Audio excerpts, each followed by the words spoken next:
Good morning, good afternoon, good evening, whatever time you're watching this, and welcome to my channel, or welcome back if you've been here before. Before even starting this, I have to just admit a mistake. So in my Vera Jo Regal Messersmith video, I actually did make a mistake on Sherry's birthday. Because I'm English, I read her birthday in March, when actually it is in November. If you haven't seen the video, do go watch it before I continue. But there was a point I made because Sherry was rushing the birth of the baby and I didn't quite understand because it said her birthday was in March. No, her birthday is in fact in November, and that was a huge mistake on my part and I'm very, very sorry for it. Again, in England we do it day, month, year, and I believe America does month, day, year, and I just got completely confused and sorry. Right, so that's out of the way. So today we are going to be focusing on the Lululemon murder. If you haven't heard of this case, get ready because this is a wild one. Lululemon, if you haven't heard of it, because I hadn't, is a sports clothing store, and actually it's a very high-end sports clothing store selling very expensive pieces of activewear. I didn't actually think there was any in the UK, I thought it was more of a USA store, but actually there's 3 in London alone. This video is actually going to be different to my other ones because we're actually starting at the case. This case in particular is very important to start at the end so we can work our way back to the beginning and find out exactly what happened on the evening of the murder. Today's case is a truly shocking one, so try and prepare yourselves. There were lots of people around at the time that a terrible crime happened inside the Lululemon store on Bethesda Avenue Friday night. A timeline released by police indicates employees closed the store at 9 p.m., then set the alarm and locked the door at 9:45. At 10:05 p.m., 2 female employees returned to pick up a forgotten item. That's when 2 men wearing ski masks and gloves entered behind them. Another employee found the victims when she arrived to open the store at 8 a.m. Saturday.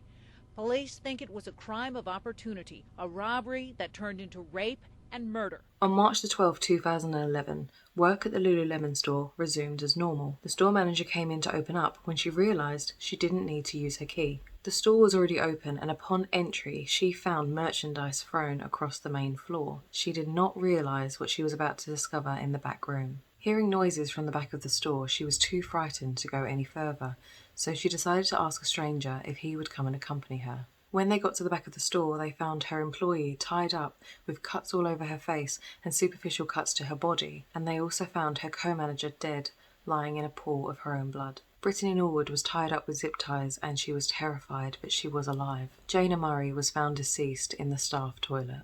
The police were called and the case unfolded. So on that night, 2 victims were found, Jayna Murray and Brittany Norwood, so I think it's best just to look into a bit of their backgrounds. On that, actually, there's really nothing to find on Brittany Norwood, and it's very difficult to find a lot out about her, so I do apologise for that in advance. Brittany Norwood was born on the 18th of May 1982. This bit I don't know how to say, so I do apologise for the mispronunciation of this word. She attended Decatur High School and was said to be an excellent sports person. She was a very skilled defender, and she actually went on to play for Stony Brook University in New York. When playing here, she was actually named the Defensive Most Valuable Player, and this is as much as I found on her. It's not a lot at all. I didn't find anything about her family or her history of anything else, but she was very athletic, and that does explain why later she would go to work for Lululemon. Jayna Murray was born on the 22nd of November in 1980. She was born in Wichita, Kansas in the United States. Jayna's parents were David and Phyllis Murray. She also had 2 brothers, D. Hugh Murray III and Dirk Murray. She attended St. Louis University in Spain for 2 years before graduating with a Bachelor of Science degree from George Washington University in Washington, D.C. Whilst working on her Masters of Communication and Masters of Business Administration's degree, she worked as a sales team leader for Lululemon Apparel. She loved Mexican food, she loved animals, she loved running, and she absolutely loved yoga. Jayna was completely obsessed with adventure. She also really loved helping people. She was known to be a volunteer through a whole host of organisations throughout her life. Jayna had a plan to work her way up in Lululemon and eventually work for the corporate side of Lululemon Apparel. When this case was first brought to the police's attention, they wanted to get an early statement from Brittany, as they thought that the earlier they get a statement from the person who had survived this horrific ordeal, it would be their best chance to identify and catch the killers. Brittany had told the police that her and Jayna were working till 10 p.m, and once they'd left for the evening, they did the standard of cleaning, till checks, bag checks, etc. before leaving and heading home. Jayna would drive to work and Brittany would usually catch the train, and on this night it was no different. So when they left, Jayna went back to her car and Brittany started walking to the train station. However, when Brittany was going to the train station, she was trying to find her train pass and she realised that she'd left her wallet at work. So she phoned Jayna and asked if she would take her back, open up so she could go get her wallet. Now, of course, Jayna accepted and returned back to the store. So they meet back at the store and Jayna, being a key holder, she opens up and they both walk in. But when they walk in, two men dressed in ski masks and all black followed them in. The two men then sexually attacked Jayna before murdering her. Brittany then says that the two men threw racial slurs at her and they were going to murder her, but they said, actually, we'll keep you alive because you'll be more fun to have intercourse with. How vile is this story? Brittany said that they hit her in the face and they cut her body and then they tied her up, but they decided not to kill her and then they fled the scene. On the night of the attack, and this is unbelievable because this is the most I've personally ever heard of, but Jayna was attacked 331 times. She had 331 separate wounds, which did eventually lead to her death.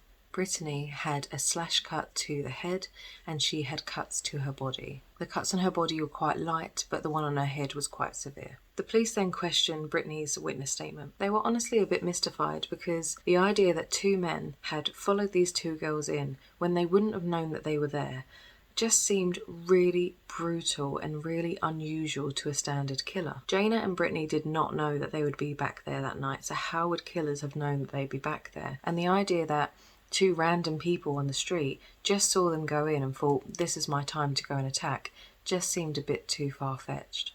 But unfortunately, the police didn't think that this was impossible. The police then wanted to find out if there were any witnesses to this brutal murder. Next to the Lululemon store, there is an Apple store. An Apple employee that worked that evening actually recalled that she heard through the wall, "Don't do this, talk to me, what's going on?" which was then followed by 10 minutes of shouting and muffled noises. The last thing the Apple employee heard was, "God help me, please help me." Unfortunately, they did not call the police as they just thought this was a workplace dispute. They actually said that they thought it was just drama, but sadly this might have been vital to saving Jayna's life had they had called the police. I don't know personally as well how you would have heard, "Don't do this, what's going on, God help me, please someone help me," or the words I actually said before when I was quoting, and not think that it's anything bigger than a workplace argument. Especially as well the tone.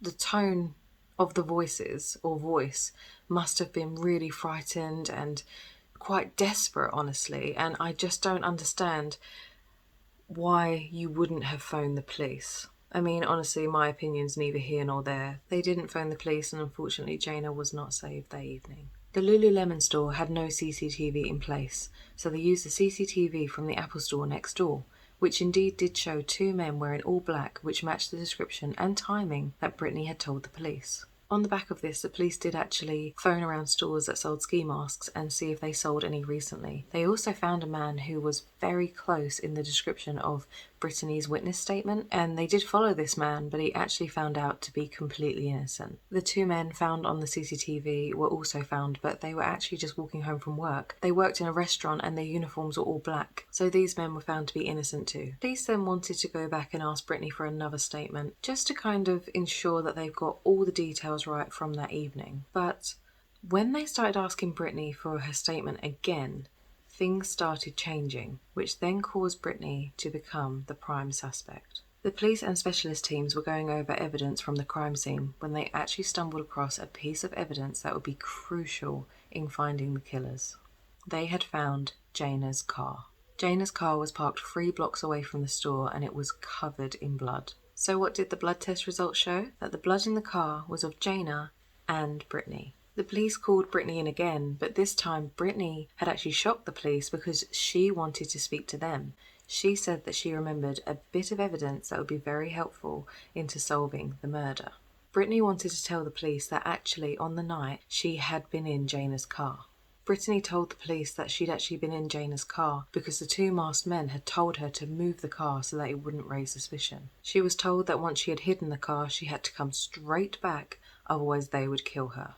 This was super confusing to the police because this was such a big piece of the evening. Why didn't she tell the police sooner? But also, why is it when she was in the car, she didn't think to flee the scene, or she didn't think to go to the police or anyone else for help? The police then had a very heavy suspicion that Brittany had been lying about everything she said in her witness statement. The police then decided just to take a chance with Brittany, and they bluntly said to her, "We think you killed Jayna." But Brittany went completely quiet and didn't want to speak to them anymore. A little bit later she did speak and she just said, "I want to go home." So the police then try one more idea. They decide to bring in Brittany's brother.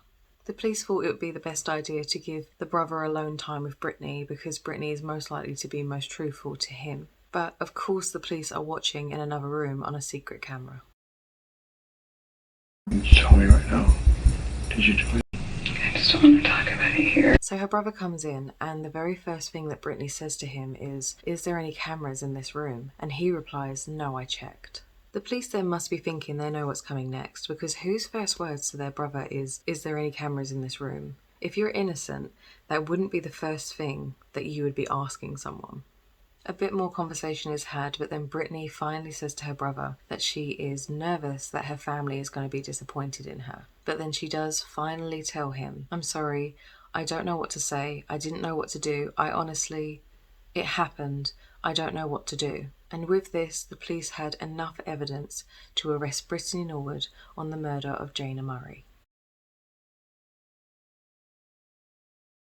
When Jayna joined the team at Lululemon at the Bethesda Row shopping centre, she met 29-year-old Brittany Norwood, who worked as a sales assistant. Brittany was a good worker, but the management were keeping an eye on her because they had suspicion that she was stealing merchandise. However, they could never prove it because they had never actually caught her red-handed stealing anything. At the end of each night, they would do a floor check, they would do a clean, and they would do a till search and a bag check just to make sure nothing was stolen. But on March the 11th, when Jayna was working with Brittany, Jayna did a store check, she did a till check, and then she did a bag check. And in Brittany's bag was a pair of Lululemon leggings, which then confirmed that Brittany was indeed stealing from Lululemon. So Jayna had found the leggings, and then she decided to lock up, and they both went their separate ways.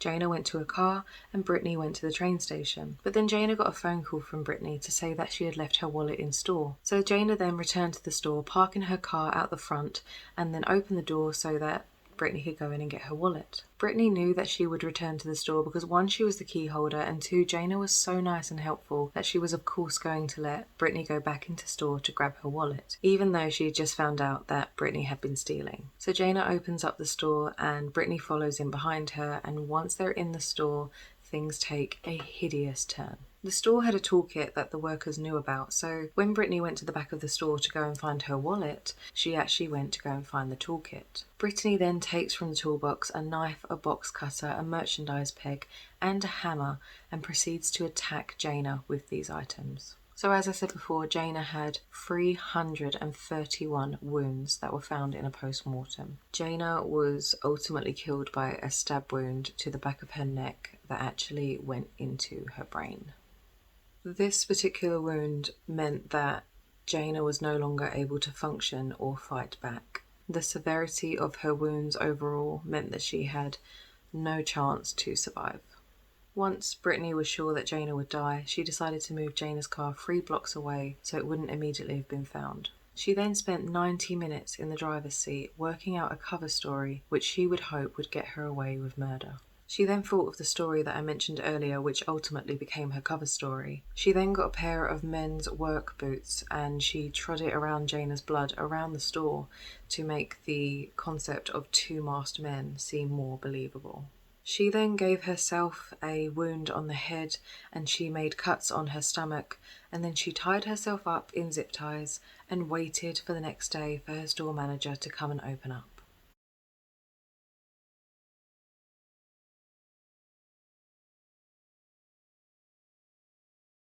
What Brittany had forgotten was, when she was walking the boots around the store, she only led them in, so she didn't walk them back out. So to any forensic or police, etc., it looked like the men were still in there. so it didn't make sense when they weren't. She also, to try and disguise her own participation in the attack, she walked the boots on top of her own footprints, but the forensics saw this almost immediately and thought that that was really unusual. Brittany thought that by putting on these size 14 boots and walking around the blood and walking on her own footprints, that would absolutely disguise her, but all it did was create more questions and ultimately lead to her arrest. This bit is really sad, but Jayna's family, of course, thought that Brittany was another victim of this attack, and the fact that she had survived was incredible, and they really thought that Brittany was this like survivor, and they felt so awful for her that she had to suffer this ordeal. But they then found that she had been arrested for Jayna's murder, and I can't imagine what the family would have gone through thinking that this girl had survived the same attack that had killed their daughter, sister, friend, and now they're finding out that potentially she is the murderer of their daughter, sister, friend. It just must have been I can't comprehend any feeling of how they were feeling in that moment.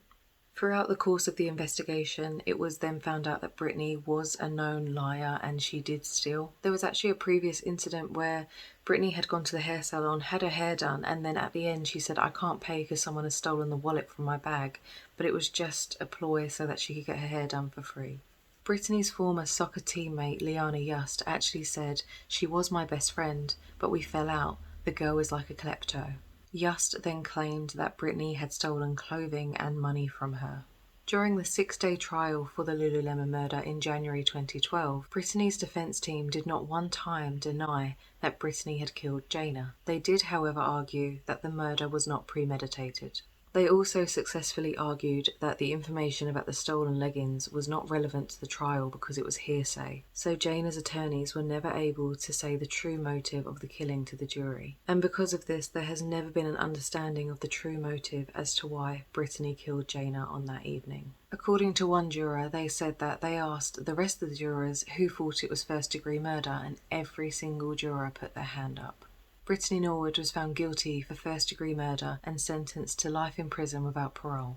She was sent to the Maryland Correctional Institution for Women. Montgomery County State's Attorney John McCarthy said of Brittany Norwood, "Her cunning and ability to lie is almost unparalleled. Though Brittany will be behind bars for the rest of her life, no one will forget the brutality of the Lululemon murder." So that is it for today's case, and it was horrific. I mean, every murder is horrific.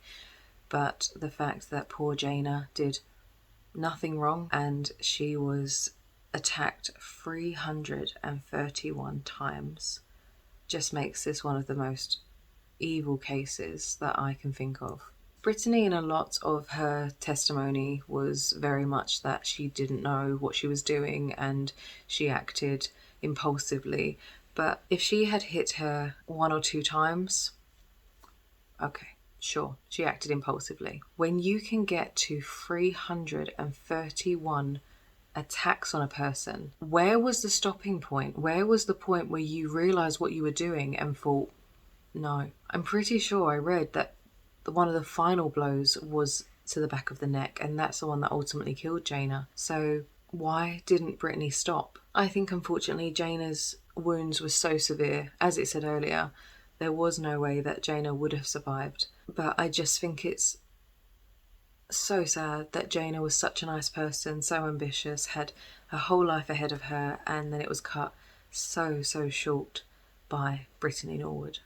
Again, no true motive has ever been found for this murder. I can't just believe it was because she wanted to cover up her stealing. It most likely was just that. But over a pair of leggings, it just seems such a horrific thing to do. I don't even have the words. I can't fathom the words I want to say. But if you did stay to the end, thank you as always for watching. If you have been here before, thank you for returning. If you are new here, do feel free to subscribe, stay with us. I try and post a new video every month. It used to be every Friday, and then I think I overstretched myself a little bit. I really want to give as much research into cases as I can and then deliver them as best I can to you. So without fail, there will be a new video every month and hopefully a lot more than that. But until then, that is all from me, and I will see you in the next one. Thank you so much, and bye-bye.